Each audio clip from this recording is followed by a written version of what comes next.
Alright, in this video I'm going to talk about partial fraction decomposition. This is a theorem of algebra, specifically of rational functions, that allows us to make integrating rational functions a little bit easier. By easier I mean possible, of course. So when I say rational function, what I mean is a function that looks like r of x here. So I've got a polynomial on top and a polynomial on bottom with these coefficients an for x to the n, an minus 1 for x to the n minus 1, all the way down to the constant term a naught. Same thing in the denominator. It has bm as its leading coefficient, xm, and so on and so forth. So we would say, and this is an important notion, that the degree of the numerator, I'll just denote it as degree of numerator, but that is, in this case, n, because it's the largest degree of this polynomial. Similarly, the degree of the denominator, I'll denote it like this, is m, because that's the largest power in the denominator. So some examples of rational functions are like this one here. So 3x squared plus 5x minus 1 over 2x minus 7. Notice that the degree of the numerator here is going to be 2. The degree of the denominator is going to be 1. In this case, I've got over here 7x to the 5th plus 2x squared minus 3 over x plus 1 times x minus 2. So the degree of the numerator here is going to be 5, and the degree of the denominator is going to be 2, because I have 2 copies of x being multiplied. And if you want to see that, you can go ahead and FOIL, and you'll notice that you get an x squared in the denominator. So it's not necessary that the degree of the numerator is always smaller than the degree of the denominator, like in this case, right? So I have degree of the numerator is 5 up here, and the degree of the denominator is smaller, it's 2. So we want rational functions where the degree of the denominator is greater than the degree of the numerator. So like capturing this kind of idea here. Otherwise, you may need to factor and cancel something, or do long division, maybe synthetic division, to reduce the degree of the numerator below the degree of the denominator. Just because when our degree of the numerator is smaller than the degree of the denominator, we're able to use partial fraction decomposition. And so this partial fraction decomposition is kind of given by these rules here. So if the degree of the numerator is smaller than the degree of the denominator, we can split the fraction, the rational function that we're looking at, and into a couple fractions based on what it looks like, right? So if I can factor the denominator, then this will be, I can split the fraction up into 2 pieces, one with each factor of the denominator, okay? Similarly, if I can factor it as the kind of k product, or a square, a cube, or, and so on and so forth of some one factor, then I have this kind of repeated addition of coefficients over the powers, all the way up to whatever power was here of this factor.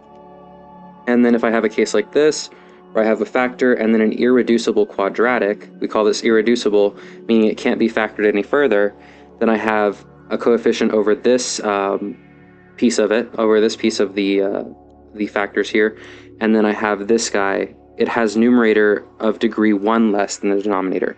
So it's actually a linear function in its numerator and a quadratic in its denominator, but it's still being split up factor-wise. Okay, so let's take a look at some examples and apply these rules. So we're going to look at first the integral of 5 over x squared plus 3x minus 10. So no hope of integrating this by u substitution or by any of the other methods we've learned so far. I guess I challenge the viewer to double check me on that, but you're welcome to, and you probably won't get anywhere with it. So we're going to use partial fraction decomposition, and the way we're going to do that is by factoring the denominator. So this guy is going to be equal to, so for the sake of using my my formula there, we're going to do 5 times the integral of 1 over x squared plus 3x minus 10 dx, okay? Now I'm going to factor this denominator. I want factors of negative 10 that add to 3. You should be able to verify that those factors are going to be, they're going to be 5 and negative 2. So x plus 5 and x minus 2. 5 minus 2 is 3, and 5 times negative 2 is negative 10. So now I can use my theorem and use partial fraction decomposition to break this fraction up factor-wise. And so the way I'm going to do that is I know by my theorem that 1 over x plus 5 times x minus 2 is equal to a over x plus 5 for some a plus b over x minus 2 for some b. Okay? Now what I can do is I can manipulate this equation to get some separate equations for a and b and solve a system. So we'll get there, and I'll talk a little bit about some different methods to do this. But what I'm going to do is I'm going to multiply both sides of the equation by what's in the denominator here. Okay, so I'm going to multiply everything over here by x plus 5 times x plus 2, and then I'm also going to multiply this by x plus 5 and x minus 2. These guys will cancel, and so I'm left with 1 equals, so this x plus 5 underneath this a will cancel with this x plus 5, so I'll just be left with a times x plus 2, and then I will get, for my b term, this x minus 2 in the denominator will cancel with this x minus 2. I meant x minus 2 over here, sorry. Should be x minus 2. I'll get b times x plus 5. Okay, so this tells me that 1 is equal to a, distributing these, ax minus 2a plus bx plus 5. Now, your calculus professor might have told you that the way to get a and b might be, by guessing and checking, plugging in 0, plugging in something to get 0. But the way I do it is I make a system of equations. And the way I do that is by doing this. So we can combine like terms. It should be 5b. We can combine like terms in the following way. So I have ax and plus bx. So what I have is a plus b times x, okay? And then I have plus 5b minus 2a. Okay, those are constant, right? So, because b and a are just constant numbers. And all of this is equal to 1. So I have a plus b times x equals a plus b times x plus 5b minus 2a. And we know that that's equal to 1. Well, it would be fair of me to say that this is the same as 0x plus 1. So the a plus b must be equal to 0, because there's no copies of x on the left-hand side. So I must have that the coefficient on x is 0, right? Because there's no x on the left-hand side. So that tells me that I can get an equation here, maybe I'll write it in red, a plus b equals 0, right? Because a plus b, the coefficient on x, equals 0. Now, the other thing to do is notice that these are my constant terms, and the only constant I have on the left-hand side is 1. So I know that 5b minus 2a equals 1. Great. Now I can solve this linear system of equations if I know how. Me personally, I prefer substitution. So I'll label these 1 and 2, and I'll use the first equation to get that a equals negative b, and then I can plug negative b in for a here in number 2 to get 5b minus 2 times negative b equals 1. So this gives me 5b plus 2b equals 1. So I have 7b equals 1, or b equals 1/7. Cool. And I know that a equals negative b, so a equals negative 1/7. Cool, I found my a and b. So all of this is to say that, so this is just some extra work here, some algebra, to show us that 1 over x plus 5 times x minus 2 is equal to, this is equal to, by all of this work down here, 5 times the integral of a over x plus 5 plus b over x minus 2 dx, which we just saw is equal to 5 times the integral. A was 1/7, so I have 1 over 7 times, or I can rewrite it as 1/7 over x plus 5 plus negative 1/7 over, oh, I have them backwards, oops. A is negative 1/7, B is 1/7 over x minus 2 dx. So these are coming from these coefficients that we found here, along with the expression that we originally wrote here in blue, so I'll kind of uncover it here. This, right? So this fact here, we're rewriting. And now, because of the sum, I can split this up into two integrals. I'll have, this is going to be 5 times, I can pull these negative 1/7 out, or these 1/7 out, of negative 1/7 times the integral of 1 over x plus 5 dx, and then plus 1/7 the integral of 1 over x minus 2 dx. Okay, 5 times all that. And these, if you notice, I can do a very simple u substitution and figure out that these are going to give me ln. So I have 5 times negative 1/7 ln absolute value x plus 5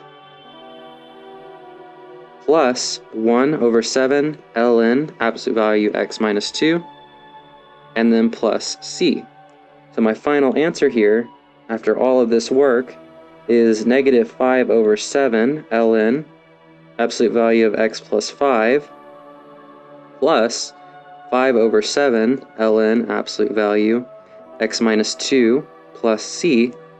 And then if you want to get really nice and neat here, by log rules, I can rewrite this as 5 over 7 ln absolute value of x minus 2 over x plus 5, all in absolute value plus c. Okay, and from this step to this step, I just use log rules, namely the rule that I'm using here is that ln of a minus ln of b equals ln of a over b. So that's what I use to get from this step to this step. And we're done, right? We got a final answer. So we used partial fraction decomposition to get the integral of this rational function. Okay, moving on here. 7x squared plus 1 over x to the 4th minus 64x squared. Okay, like before, our first step is we are going to factor the denominator as best we can. So I can't factor the numerator, but I can factor the denominator. And so what I can do there, let's take a look just specifically at x to the 4th minus 64x squared. Well, clearly these both share an x squared, so I can factor that out. And I have x squared minus 64 times x squared. And then I can factor this as a difference of perfect squares. So this is x squared times x plus 8 times x minus 8. Okay? So what that all tells me is that this integral is equal to the integral of 7x squared plus 1 over x squared times x plus 8 times x minus 8 dx. Now I can apply partial fraction decomposition because my degree of the denominator is greater than the degree of my numerator, and my denominator is factored. So there's a couple rules that we're going to use from these guys over here. So I noticed that in my problem, if I look at it, I've got this x squared over here. So I can use this rule to take care of that, right? So I have something like 1 over x squared. That's going to be a over x plus b over x squared. So we get one copy of each power in the denominator with coefficients on top. And then my other two, I'm just using these rules here as we did before. So what I'm saying is that we can split this this rational function here. Let me rewrite it as 7x squared plus 1 over x squared times x plus 8 times x minus 8 can be rewritten as a over x plus b over x squared. So that takes care of that x squared term, plus c over x plus 8 plus d over x minus 8. Okay? Great. So now what we can do is multiply everything by what's in the denominator of this guy. We multiply everything by this denominator on the left-hand side to cancel things out. So multiplying that, I get 7x squared plus 1, right? So if I multiply everything by the denominator, this guy, on this left-hand side, it'll cancel. I'll cancel this out. And then on the right-hand side, I can just multiply by what's missing. So in this case, a over x is missing a copy of x. It's missing x plus 8, and it's missing x minus 8. So I have a times x plus 8 times x minus 8. So b is missing, it has 2 copies of x, but it's missing x plus 8 and it's missing x minus 8. So I have, b times x plus 8 times x minus 8. And then plus, I'll write it down here, c is missing x minus 8 and a copy of x squared. So I'll have x squared times x minus 8, and plus d times, we're missing x squared, and x plus 8. So all I did in that step, if you're curious, was multiply by x squared times x plus 8 times x minus 8, right? So here it cancels with one of the x's, here it cancels with the x squared, here it cancels with the x plus 8, and here it cancels with the x minus 8, and you'll verify that this is exactly what I get, okay? And so I think I'm just going to go ahead and go through with my method here. So we'll go ahead and just multiply all of these nice things out. So have 7x squared plus 1 is equal to, remember that x plus 8 times x minus 8 is x squared minus 64. It's a difference of perfect squares. So I have a times x squared minus 64 plus, I can rewrite this as ax, plus b times x squared minus 64 plus c times cx squared times x minus 8 plus dx squared times x plus 8. This can all be rewritten as ax cubed minus 64ax plus bx squared minus 64b plus cx cubed minus 8cx squared plus dx cubed plus 8dx squared. Okay, and all of that is equal to 7x squared plus 1. Now I can combine like terms, so how I'm going to do that is I have ax cubed, I've got cx cubed, and I've got dx cubed, and there's no x cubed term over here, so I must have 0x cubed, right? So a plus c plus d must equal 0. A plus c plus d equals 0. Okay, now I'm going to look for all my squared terms. So I've got bx squared, I've got negative 8cx squared, I've got 8dx squared. So I can write that, and remember this is going to be equal to 7 because that's my coefficient on x squared. So I have b plus, I can write minus 8c plus 8d equals 7. And now my x terms, I've got negative 64a, and then that is my only x term. And there's 0 x terms over here, right? So I would have plus 0x. That tells me that a times negative 64 is equal to 0, right? This is my x term. But there's no x term over here, so it has to be equal to 0. And then finally, my constant terms. So I've got negative 64b is going to equal 1, because that's my only constant term, negative 64b. I must have that negative 64b equals 1. Okay, cool. So right off the bat, I get that a is 0 for free.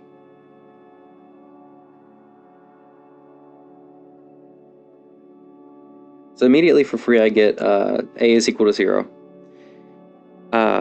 So I have right here, this gives me that a equals 0. And immediately for free, I get that b equals negative 1 over 64. So if a is 0, then immediately this equation here reduces to c plus d equals 0. And then this equation reduces to negative 1 over 64, because that's b, minus 8c plus 8d equals 7. Okay, so let's go ahead and rewrite this. I'll go ahead and put what we know over here. So we've got a equals 0, and I've got b equals negative 1 over 64. Okay, now c plus d equals 0, so c equals negative d.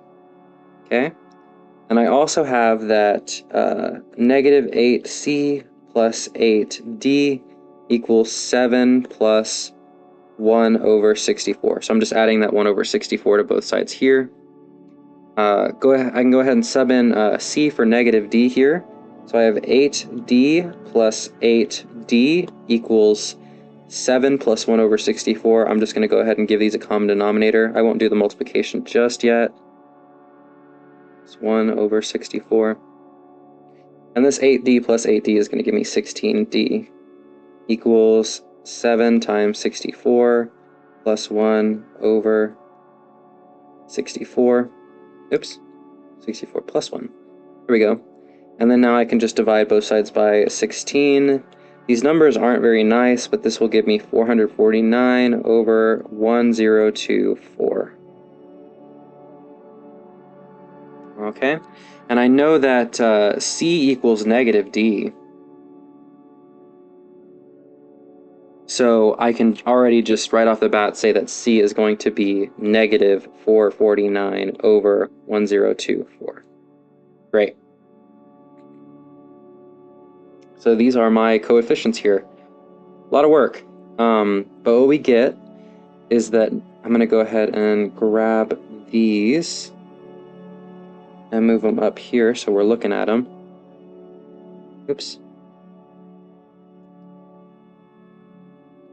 So all of this tells me that I can rewrite this integral as we have, this is going to be the integral of, so a is 0. I'm rewriting this fraction here as this. A was 0, so I don't need to worry about it.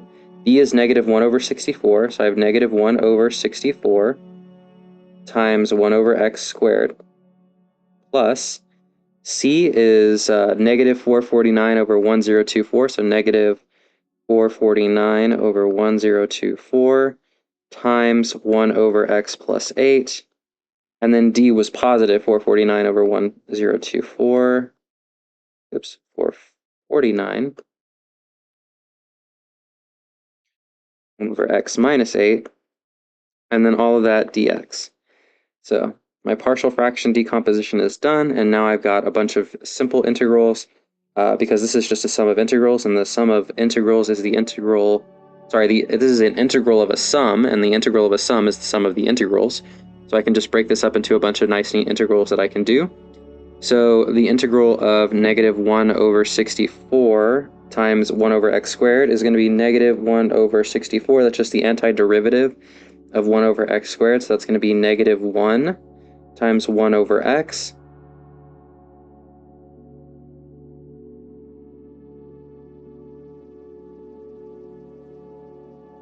And then negative 449, so this integral and this integral by an easy u sub will give me ln absolute value, so I have negative 449 over 1024 times ln absolute value x plus 8, and then plus 449 over 1024 ln absolute value of x minus 8, and then plus c. And if I want to be really cute and rewrite this, I will have 1 over 64x plus 449 over 1024 ln absolute value x minus 8 over x plus 8. That's just using log rules, plus c. And that would be my final answer. Now suppose I wanted to, just to kind of give you an idea, because you might see something like this. So suppose my integral was being evaluated from a to b. Now this is a definite integral.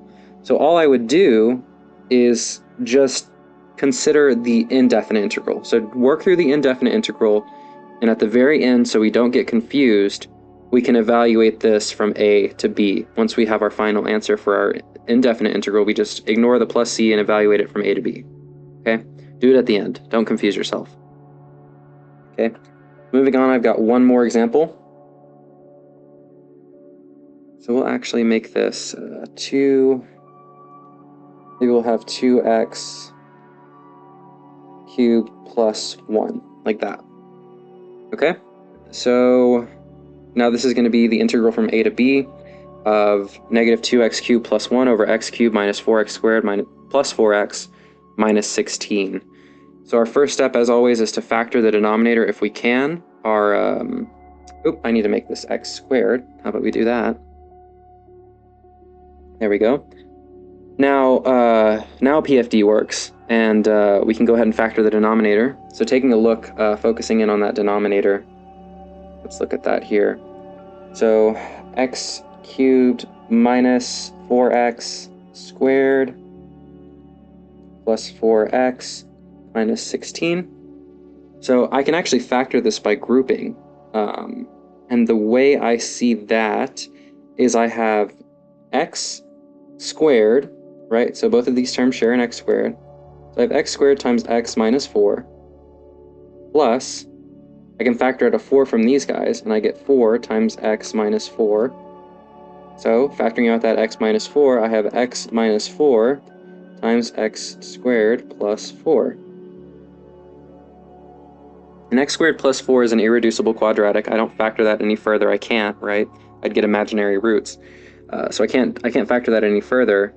But that means that the fraction I'm actually considering now is negative 2x squared plus 1 with my factored denominator is x minus 4 times x squared plus 4.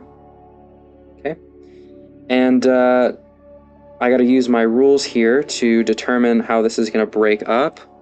Let's take a look back at our rules.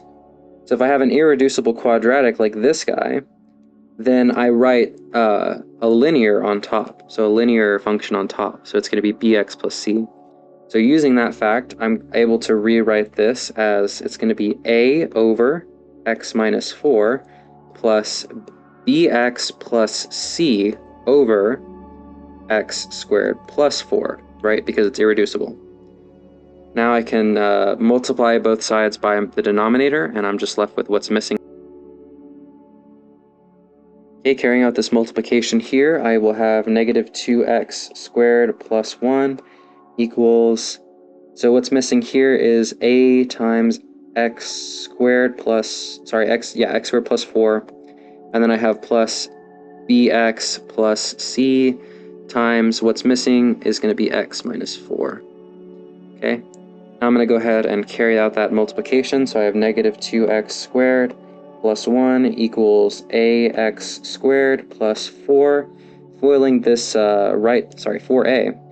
Foiling this rightmost term here, I have bx squared plus cx minus 4c, and then it's going to be plus minus 4bx.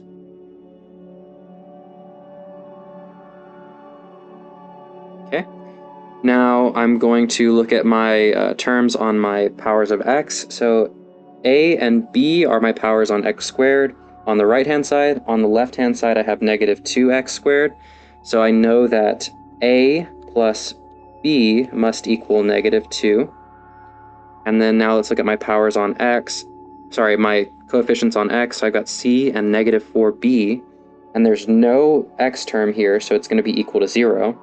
So I have c minus 4b equals 0.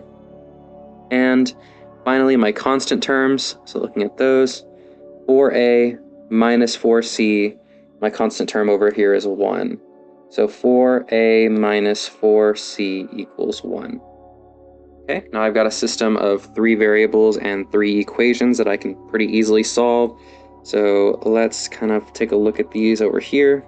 Go ahead and move these over here there. Oops, how did I not get those? Let's take these over here. Okay, So from this equation, I get that C equals 4B. Okay, so I will go ahead and plug that into this equation here and get that 4A minus 4 times B equals 1. That was equal to 1. So 4A minus 16B equals 1. And I know from this equation that A plus B equals -2. Okay, I can divide, let's see, well no, I shouldn't do that. I'll take this equation and solve for A, so I have A equals -2 minus B. So I can take this A and plug him in here. So this gives me 4 times -2 minus B minus 16B equals 1. This will give me -8 minus 4B minus 16B equals 1. I'm going to go ahead and combine like terms. So I have -8 minus 20B equals 1. Adding 8 to both sides. 20B equals 9. So B equals -9 over 20. Okay. We know that C equals 4B. So I'm going to go ahead and box this here. C equals 4B. So C equals 4 times -9 over 20. And so C equals -9 over 5. And then we know that A plus B equals -2 from this top equation here. So using that from this, I have A minus 9 over 20 equals -2. So adding 9 over 20 to both sides, -2 plus 9 over 20, giving them a common denominator to add them. -40 over 20, 9 over 20. This is going to give me A equals -31 over 20. And now I have A, B, and C. Cool. Cool. Okay, A, C, and B. So all of this is to say that I can rewrite my original guy here as, let's see, I've got the integral of, so I had A over x minus 4. We saw that A is -31 over 20. So that's -31 over 20 times x minus 4. Sorry, 1 over x minus 4. Plus, and then B was -9 over 20. I've got -9 over 20 x. C was -9 over 5 over x squared plus 4 dx. Okay?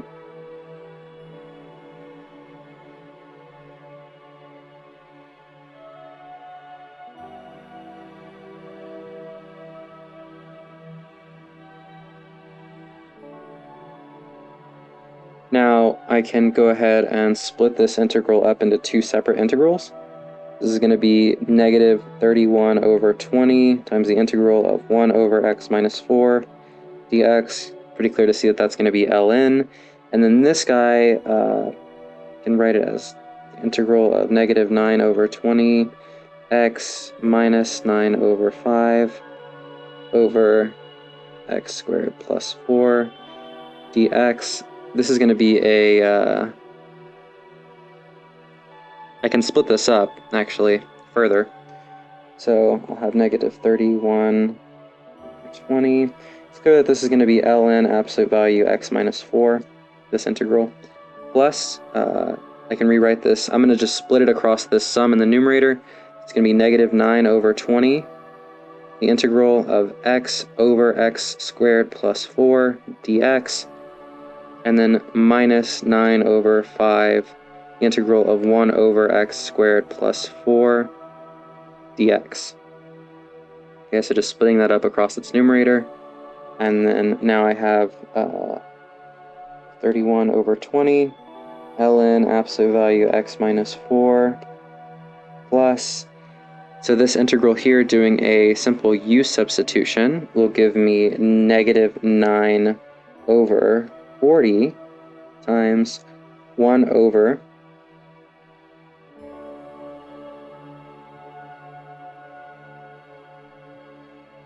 it's going to be, sorry, ln of x squared plus 4. And then because this is always positive, I can go ahead and just drop these absolute values. And then this other guy here is going to be negative 9 over 5. And that's going to be, it's going to be 1/2 arc tan of x over 2. Let's see. You can either get that by doing trigonometric substitution or by just knowing the formula for the integral of arctan. So from there, we're pretty much done. If we want to continue to, we can combine like terms. Let's see. It's actually not really nice to combine like terms here. We can't really do that. Yeah, so we're pretty much done. I'm not going to rewrite this any further, so this would be our final answer here. And yeah, that's kind of wrapping up what I have to say about partial fraction decomposition. Very useful tool for integrating rational functions. However, it tends to get kind of tedious, especially if you use the method of multiplying things out and you know, solving systems. It can get tedious, but it also, in some cases like this one up here, can drastically simplify the process of finding the coefficients. But yeah, that kind of wraps it up, and thanks for watching. If you found this video helpful, please consider liking and subscribing. Thanks.